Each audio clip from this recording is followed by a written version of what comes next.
आऊज़ुबिल्लाहिमिनश्शैतानिर्रजीम बिस्मिल्लाहिर्रहमानिर्रहीम। Second year physics Karachi board science के तमाम स्टूडेंट्स को एक बार फिर खुशामदीद। Hello and welcome to all of you. मेरे बेटे, in the continuation of MCQs portion from different colleges prelim papers 2023 में जो आए हैं, उनमें जो MCQs का पोर्शन आया है, हम कोशिश कर रहे हैं कि उसको डिस्कस करें ताकि पोर्शन आपके लिए एग्ज़ाम में आसान हो जाए जो पेपर आपका होने वाला है। इस उम्मीद के साथ कि आपने गैप्स को अच्छे यूटिलाइज कर रहे होंगे और आपकी नज़रें बिल्कुल अपने एग्ज़ाम पर होंगी और आप काफ़ी हद तक अपने आप क्लियर कर चुके होंगे। हम अपने इन 17 मार्क्स के पोर्शन का आगाज़ करते हैं जो कि आया government college for man Nazabad के लिए पेपर में। आइए देखते हैं कि आज ये क्वेश्चंस MCQs कैसे आए हैं और उनको समझने की कोशिश करते हैं। तो आइए इस सिलसिले को शुरू करते हैं।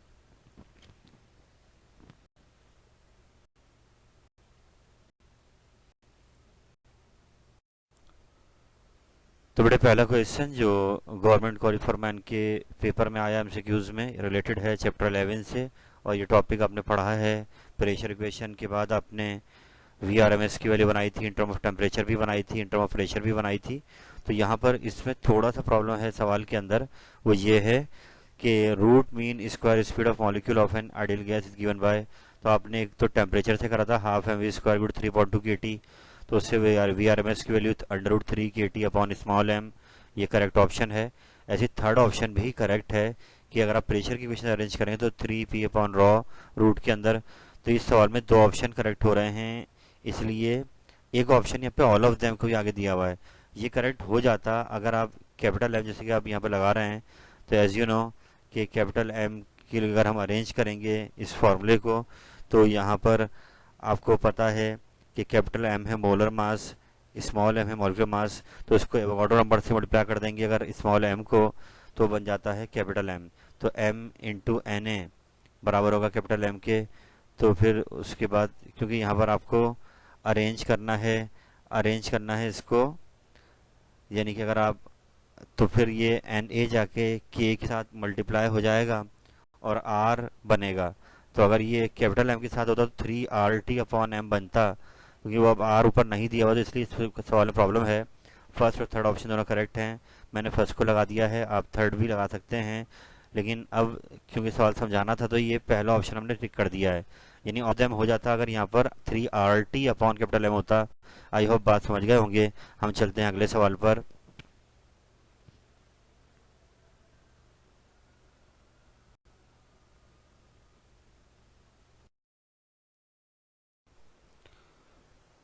बेटा, ये अगला सवाल पेपर में आया है नाजाबाद कॉलेज के फॉरमैन के। आइए देखते हैं। When nucleus emits a negative beta particle its atomic number. थोड़ा आसान सा है। चैप्टर 19 में आपने पढ़ा है कि जब कोई रेडियोटिव एलिमेंट बीटा नेगेटिव को इमिट करता है तो उसमें एक न्यूट्रॉन प्रोटॉन में कन्वर्ट हो जाता है और उसका एटॉमिक नंबर इंक्रीज बाय 1। आराम से इसको देखिए। हम चलते हैं आगे।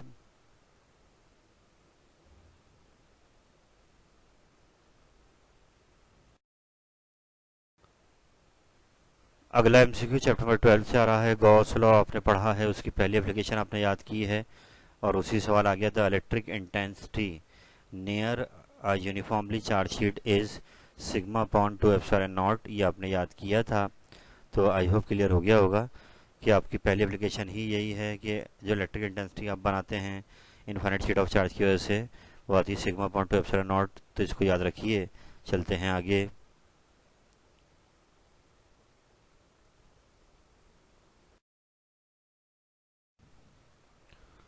बेटा, अगला सवाल आपका चैप्टर 17 से है। फोटोन के बारे में आपने पढ़ा है 17 चैप्टर में, और यहाँ पर ये मोमेंटम मांग रहा है फोटोन का। तो आपको याद आया होगा कि हमने फोटोन की जो एनर्जी होती है MC² और फिर आइंस्टाइन प्लैंक से E=hf। जब इन दोनों को कंपेयर कराएंगे राइट साइड को, HF=MC², तो एक C आपका डिवाइड में आ जाएगा HF/c और m इंटू सी बन जाएगा मोमेंटम। तो इसका फोटोन का मोमेंटम आ गया है HF/c। ये आपका करेक्ट आंसर है, सेकंड ऑप्शन। इसको याद रखिए। चलते हैं आगे।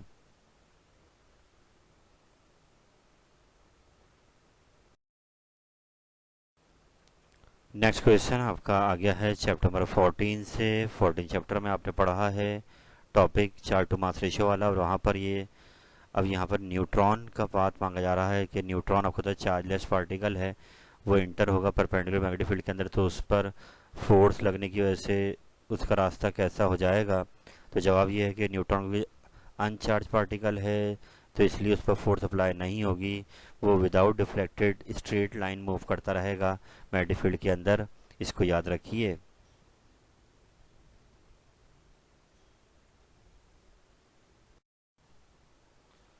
बेटा अगला सवाल दोबारा वीडस्टोन ब्रिज से आ गया है, इस साल का बहुत इंपॉर्टेंट टॉपिक है। सवाल को पढ़ लेते हैं आराम से। क्वेश्चन क्या पूछ रहा है। For balance Wheatstone bridge the potential difference across galvanometer is.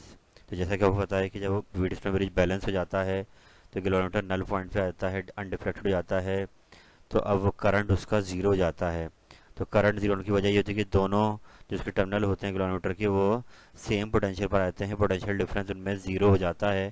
तो इसलिए zero is the correct answer. कि जब वीडस्टोन ब्रिज बैलेंस होगा तो कोई करंट गैल्वान में से पास नहीं होगा, और वजह उसकी है कि पोटेंशियल डिफरेंस ज़ीरो हो जाएगा। जब पोटेंशियल डिफरेंस ही नहीं होगा एक हाई पर एक लो पर, तो करंट रन नहीं करेगा गैल्वानोमीटर में से। तो इसको याद रखिए।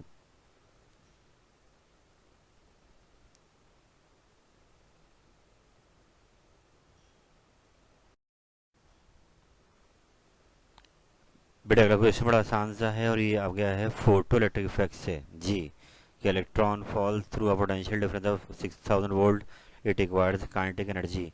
तो आपने टॉपिक पढ़ा है फोटो इलेक्ट्रिक इफेक्ट का, तो उसमें एक स्टेप आया था जहाँ पे काइनेटिक एनर्जी और वर्क डन दोनों इक्वल हो गए थे, और work done voltage into charge की इक्वल है।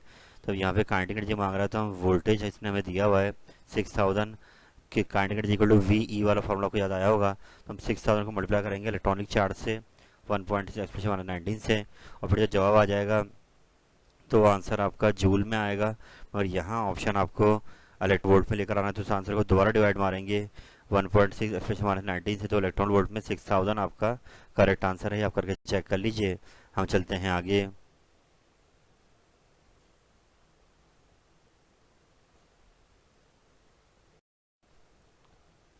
अगला सवाल बेटे चैप्टर नंबर 18 से आ गया है और बहुत इजी क्वेश्चन है कि एक इलेक्ट्रॉन है जो ट्रांजिट होकर फोर्थ ऑर्बिट से सेकंड ऑर्बिट में आ रहा है हाइड्रोजन एटम के।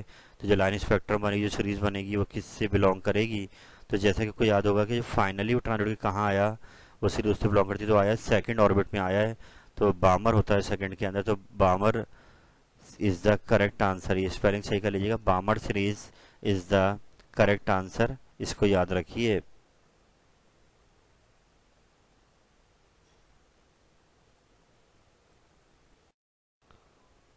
तो बड़ा काम को आगे बढ़ाते हैं। नंबर 8 पर हम आ गए हैं। चैप्टर 12 से आ रहा है इलेक्ट्रिक फ्लक्स। इसके केसेस भी इस साल बड़े इंपॉर्टेंट हैं, इनको याद कर लीजिएगा केसेस को। कि इलेक्ट्रिक फ्लक्स आपको पता है, इसका फॉर्मूला होता है, इसका सिंबल होता है delta phi E dot delta A. ये इसका फॉर्मूला है कि डॉट प्रोडक्ट है इलेक्ट्रिक इंटेंसिटी वेक्टर एरिया का।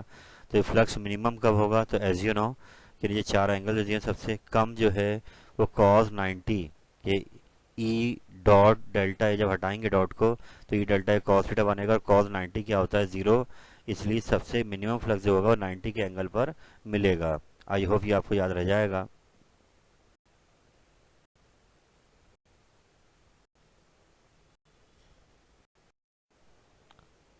बेटा अगला सवाल बड़ा आसान सा है, आइए मिलके इसको पढ़ लेते हैं। चैप्टर 18 से है ये कि the accelerating potential for complete removal of electron from atom is called. यानी वो वोल्टेज या जो पोटेंशियल हम दें किसी इलेक्ट्रॉन को रिमूव होने के लिए किसी एटम की जो न्यूक्लियर फोर्स है, तो वो वोल्टेज कहलाता है उसकी आयनाइजेशन पोटेंशियल। क्योंकि वो उसको आयनाइज कर देगा। इलेक्ट्रॉन अगर एटम की रेंज से बाहर चला गया तो एटम आयन बन जाएगा, तो वो एनर्जी कहलाएगी आयनाइजेशन पोटेंशियल। इसको याद रखिए।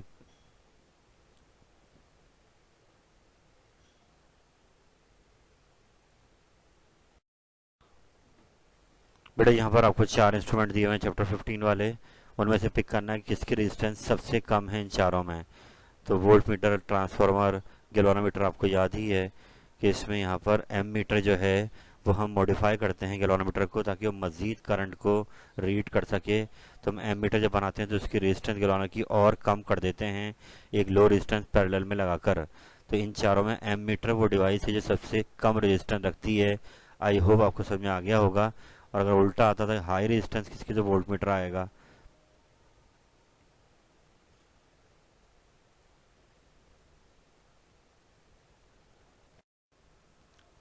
अगला एमसीक्यू बड़ा आसान सा है, चैप्टर नंबर 14 से आ रहा है, ट्रांसफार्मर आपने पढ़ा है और ये बहुत आसान सी एमसीक्यू, बहुत बार आ चुका है एग्जाम में। ट्रांसफार्मर वर्क करता है प्रिंसिपल ऑफ म्यूचुअल इंडक्शन, इसमें प्राइमरी कॉइल होता है, सेकेंडरी कॉइल होता है। तो म्यूचुअल इंडक्शन से ट्रांसफार्मर को याद रखिए। चलते हैं आगे।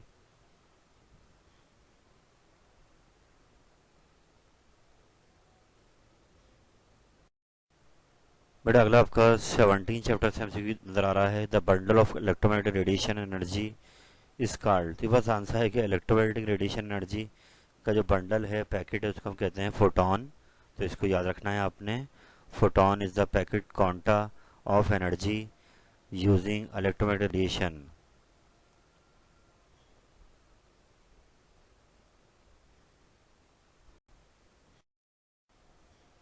बेटे अगला एमसीक्यू चैप्टर नंबर 12 से आ रहा है, जहाँ पे आपने एक टॉपिक पढ़ा है इक्वी पोटेंशियल सरफेस। तो अगर नहीं पढ़ा तो इसको दोबारा बुक से पढ़ लीजिए।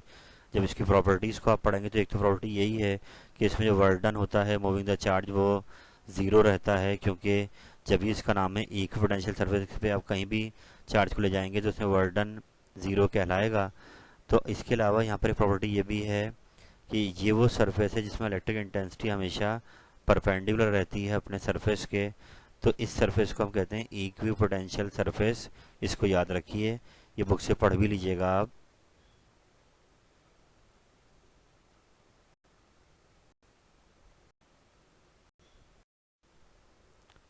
बेटा ये क्वेश्चन चैप्टर नंबर 18 से आया है, the excitation energy of a state whose binding energy is -3.4 electron volt will B.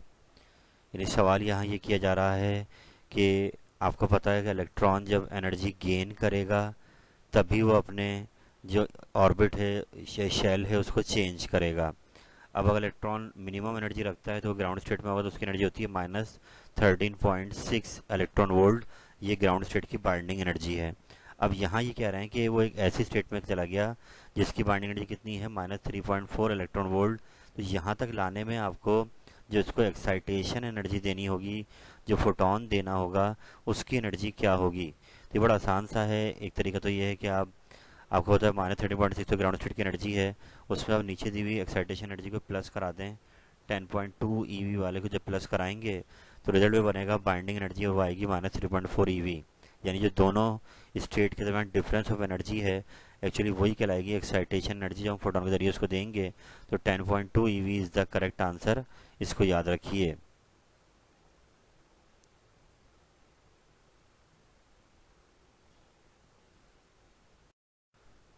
जी बेटा ये एमसीक्यू चैप्टर 11 से आ गया है, थर्मोस्टेट आपने पढ़ा ही है, बायोमेट्रिक थर्मोस्टेट के नाम से लीनियर एक्सपेंशन के टॉपिक के बाद आपने पढ़ा था। तो इसकी एप्लीकेशन है, थर्मोस्टेट का काम क्या होता है, ये टेम्परेचर को कांस्टेंट रखता है, मेंटेन रखता है। तो इसका करेक्ट ऑप्शन है मेंटेन द टेम्परेचर। तो इसको याद रखिए, थर्मोस्टेट का काम क्या है, टू मेंटेन द टेम्परेचर।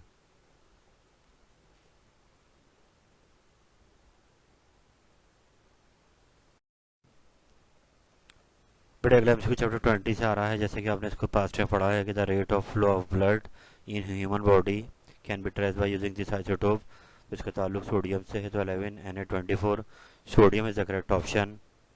ये इंडिकेट कर रहा है कि आप चैप्टर 20 को अच्छा पढ़िए, वहाँ से भी एमसीक्यूज लाजमी आएगा। और आप जितना मेडिकल में यूज़ है रेडिएशन का और फील्ड में यूज़ है, इसको पढ़ लें।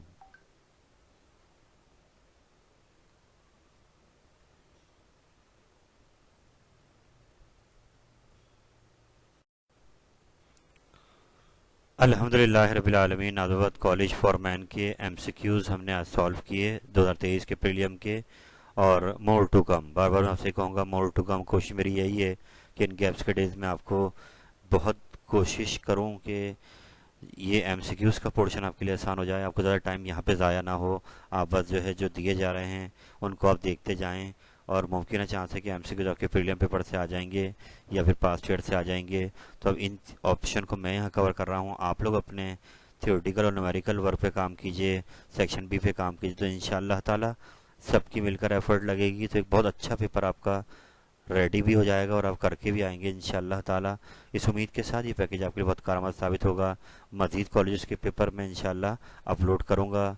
एग्ज़ाम से पहले मेरी कोशिश है कि जल्दी जल्दी आपको जो है इस प्लेटफॉर्म के थ्रू जो है ये एमसीक्यू दिखा दूँ। इससे पहले मैं डीजे कॉलेज के पेपर डाल चुका हूँ, इसके अलावा बाम पीसीएचएस गर्ल्स कॉलेज का, और अब ये नादौलत कॉलेज फॉर मैन आ गया है।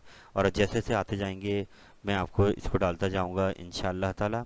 इस उम्मीद के साथ ये पैकेज आपके कारगर साबित होगा। अल्लाह ताला आपका हामी नासिर हो। फ़ी अमानिल्लाह। अल्लाह हाफिज़।